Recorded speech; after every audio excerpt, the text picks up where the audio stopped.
बिस्मिल्लाहिर्रहमानिर्रहीम। अस्सलाम वालेकुम वरहमतुल्लाह। डियर स्टूडेंट्स, हमारा आज का लेक्चर है एक्सक्रीशन इन एनिमल्स। देखिए, हमने इस चैप्टर में अभी तक ऑस्मो रेगुलेशन की डिटेल्स को डिस्कस किया है। मैंने आपको बताया था कि organisms in which osmotic adjustments are required उन्हें कहते हैं ऑस्मो रेगुलेटर्स, और वो ऑर्गेनिजम्स, वो एनिमल जिनमें ऑस्मोटिक एडजस्टमेंट्स बैलेंस्ड हैं, उनको दोबारा से बैलेंस करने की ज़रूरत नहीं, उन्हें ऑस्मो कन्फर्मर्स कहा जाता है। ठीक है।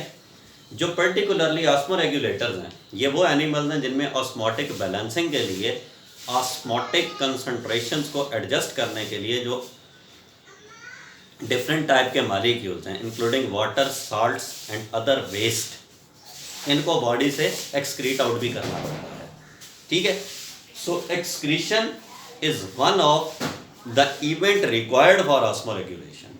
यहाँ पे इस बात को कंफ्यूज नहीं करना कि excretion is osmoregulation. No, excretion is for osmoregulation, यानी ये उसका एक इवेंट है, ये उसकी एक रिक्वायरमेंट है, एक डिमांड है।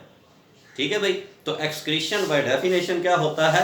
Removal of the waste products from the body is called excretion. Removal of the waste products from the body is called excretion.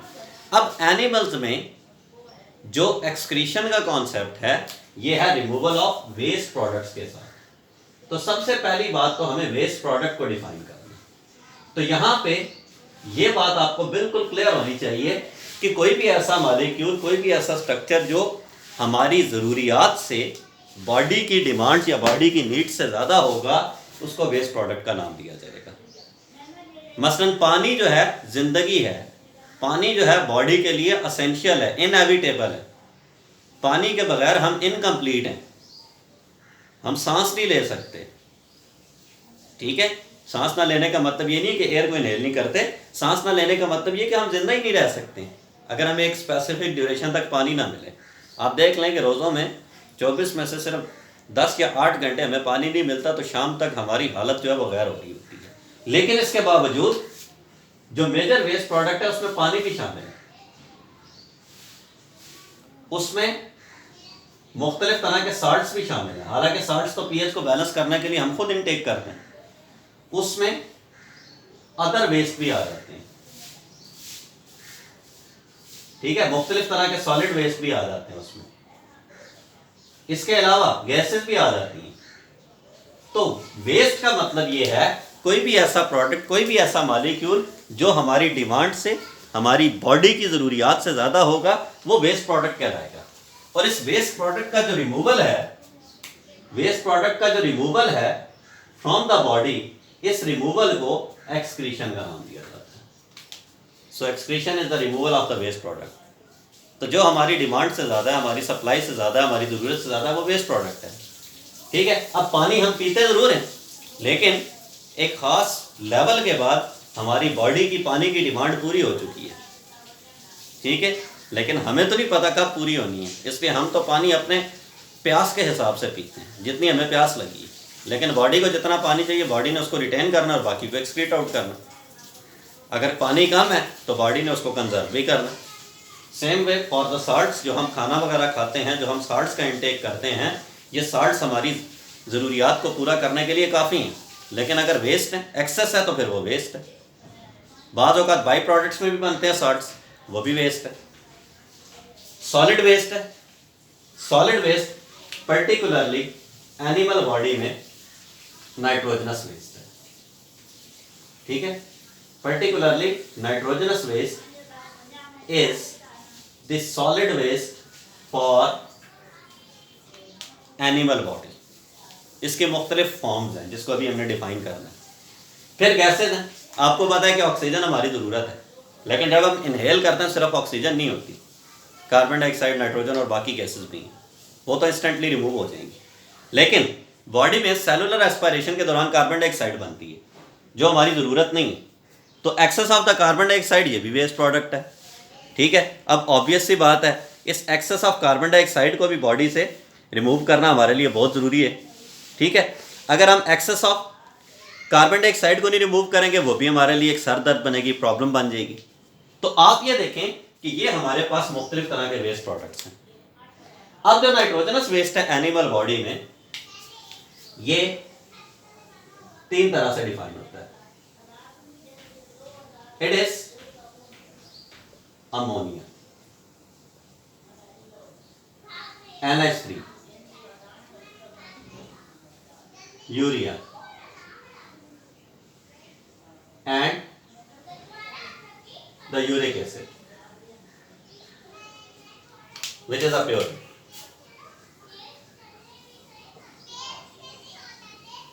अब आप देखें अमोनिया, यूरिया और यूरिक एसिड, ये 3 तरह का वेस्ट है जो नाइट्रोजनस वेस्ट जनरेट करते हैं animals. Primarily ammonia is produced, ammonia producing animals ammonotelic कहलाएंगे। ये ज्यादातर एक्वेटिक एनिमल्स हैं, इसकी डिटेल फिर बताऊंगा why they are aquatic. Urea produce करने वाले एनिमल्स को यूरियोटैलिक कहा जाता है। ये terrestrial but with sufficient supply of water. और यूरिक एसिड, जो यूरिक एसिड सिक्रेटिंग एनिमल्स हैं, इनको यूरिकोटैलिक कहते हैं। और ये ज्यादातर ड्राई एनवायरनमेंट के एनिमल्स हैं। तो आप ये देखें, ये 3 कैटेगरीज हैं एनिमल्स की। जो अमोनिया को सिक्रेट करते हैं वो अमोनियोटैलिक, जो यूरिया को सिक्रेट करते हैं वो यूरियोटैलिक, और जो यूरिक एसिड को सिक्रेट करते हैं वो यूरिकोटैलिक कहलाते हैं। ठीक है भाई। अब जो अमोनियोटैलिक एनिमल्स हैं, ये अमोनिया को एक्सक्रीट आउट करते हैं from the body. Ammonia toxic है,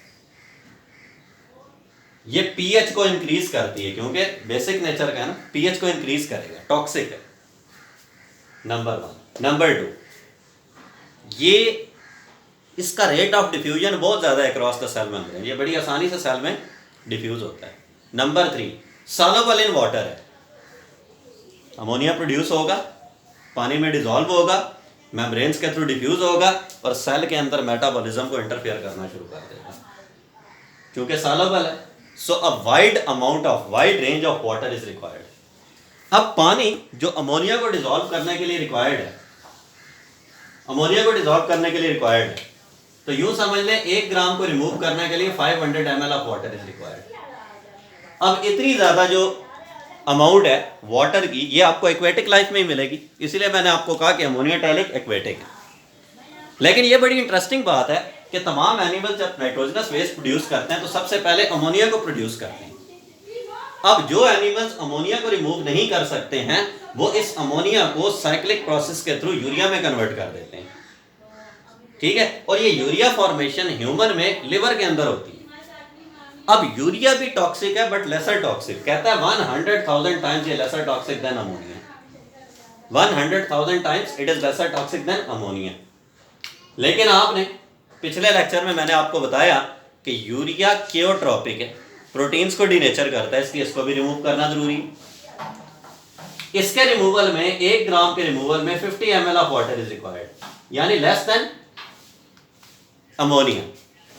अब टेरेस्ट्रियल लाइफ में जहां पे सफिशिएंट सप्लाई है वहां पे इतना पानी मिल ही जाता है, इसलिए ये ज्यादातर टेरेस्ट्रियल एनिमल्स है with sufficient supply of water.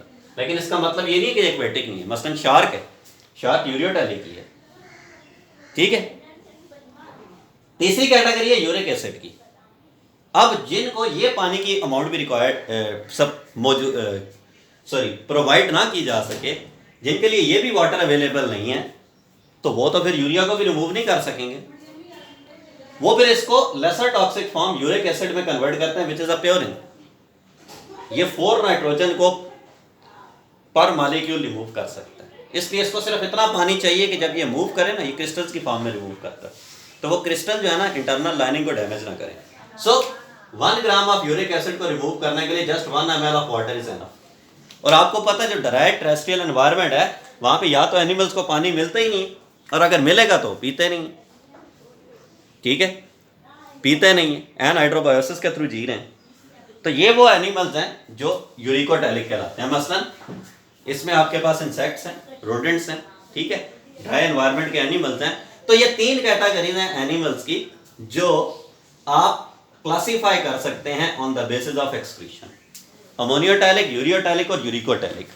अब आप ये सोचेंगे कि ह्यूमन में भी तो यूरिक एसिड रिमूव होता है, और बिल्कुल होता है, इसमें कोई शक वाली बात भी नहीं है, ना हमें करना चाहिए शक। लेकिन ह्यूमन को हम यूरियोटैलिक ही क्यों कंसीडर करते हैं? उसका जवाब ये है कि ह्यूमन यूरियोटैलिक इसलिए है कि major nitrogenous waste, major form of nitrogenous waste is removed as urea. Uric acid less than 1 gram produce होता है पर डे, लेस देन 1 ग्राम पूरे दिन में, और वह भी कहीं डीएनए की डीनेचरेशन से या न्यूक्लिक एसिड्स की डीनेचरेशन से प्रोड्यूस होता है। ठीक है भाई, तो ये आपके पास एनिमल्स की क्लासिफिकेशन आ गई। अब अगर हम ह्यूमन एक्सक्रीटरी सिस्टम को डिस्क्राइब करें तो हम ये देखेंगे कि जो ह्यूमन एक्सक्रीटरी सिस्टम है, ह्यूमन एक्सक्रीटरी सिस्टम, इसकी एक प्रॉपर्टी तो मैंने आपको पहले ही बता दी कि हमारा जो सिस्टम है, हम यूरियोटैलिक है, हमने यूरिया को रिमूव करना है, यूरिया को एक्सक्रीट आउट करना है। ठीक है, हम यूरिया को एक्सक्रीट आउट करेंगे as major nitrogenous waste. Human excretory system जो है, it is consisting of the pair of the kidneys. It is consisting of the pair of the kidneys. Left और राइट साइड पे होती है। Kidneys की location lower abdomen region और back side, यानी dorsal lower abdomen, dorsal lower abdomen में kidneys located है। ठीक है भाई, पेयर होता है। किडनीज से जो ट्यूब एक्सक्रीट आउट करेगी वेस्ट को, उसे कहते हैं यूरेटर। ये भी पेयर होगा क्योंकि लेफ्ट और राइट साइड से किडनीज आ रही। अगर हम इसको थोड़ा सा ड्रॉ करके देख सकें, ये किडनीज है,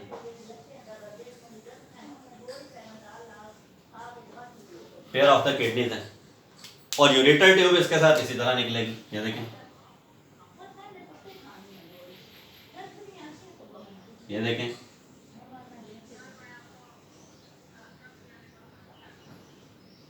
ये यूरेटर ट्यूब्स आ गई। अब यूरेटर ट्यूब ओपन होती है यूरिनरी ब्लैडर में।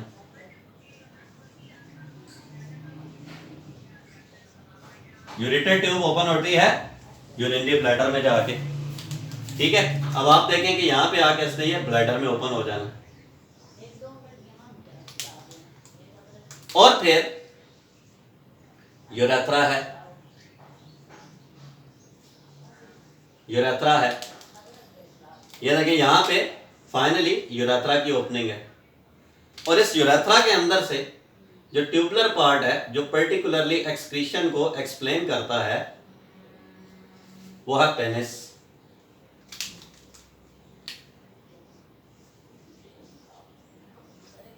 ठीक है, तो ये आपके पास ह्यूमन एक्सक्रीटरी ट्रैक बनता है starting from the kidneys. Pair of the kidneys है जहां पे नाइट्रोजनस वेस्ट की फॉर्मेशन के साथ साथ उसकी ऑस्मोरेगुलेशन भी की जाती है। फिर यूरेटर ट्यूब्स हैं जिसने इस वेस्ट को किडनी से एक्सटर्नल ट्रैक की तरफ मूव करवाना है। ब्लैडर है जहां पे टेम्परेरली यूरिन स्टोर होता है, urine collection of nitrogenous waste along with water. और फिर यूरेथ्रा और पेनिस वो एक्सक्रीटरी ट्यूब है जहां से ये वेस्ट एक्सक्रीट आउट किया जाएगा। तो ये ह्यूमन एक्सक्रीटरी ट्रैक है, ये ह्यूमन एक्सक्रीटरी सिस्टम है। ठीक है, अब इसमें जो पेनिस है, इसकी जो फॉर्मेशन है ये वेरी करती है, इसका साइज जो है वेरिएशन आती है मेल और फीमेल में, जिसकी बेसिस पे जो यूटीआईज हैं यानी यूरिनरी ट्रैक इन्फेक्शंस, उसके इंसिडेंस में भी वेरिएशन आती है। ये आगे चल के यूटीआई में लिखा भी हुआ है कि इसकी जो लेंथ है इसकी वेरिएशन, ठीक है, from 2 centimetres to 8 centimetres in males and females. तो फीमेल्स में चूंकि लेंथ कम है इसलिए फीमेल्स में यूटीआई यानी यूरिनरी ट्रैक इन्फेक्शंस की रेशियो जो है वो बढ़ जाती है। ठीक है भाई। तो ये आपके पास टोटल ह्यूमन एक्सक्रीटरी ट्रैक है।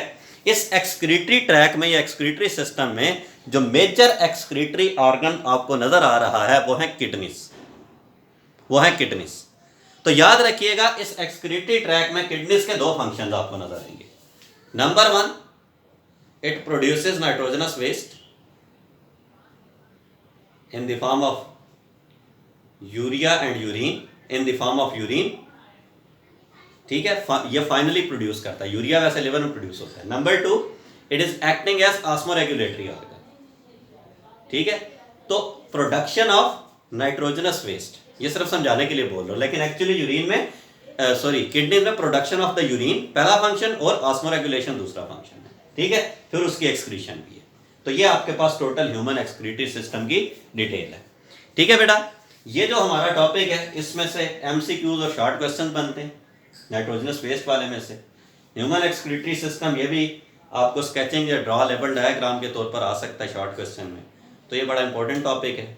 कल इंशाअल्लाह ह्यूमन एक्सक्रीटरी सिस्टम की डिटेल्स पे बात करेंगे। अल्लाह हाफिज़।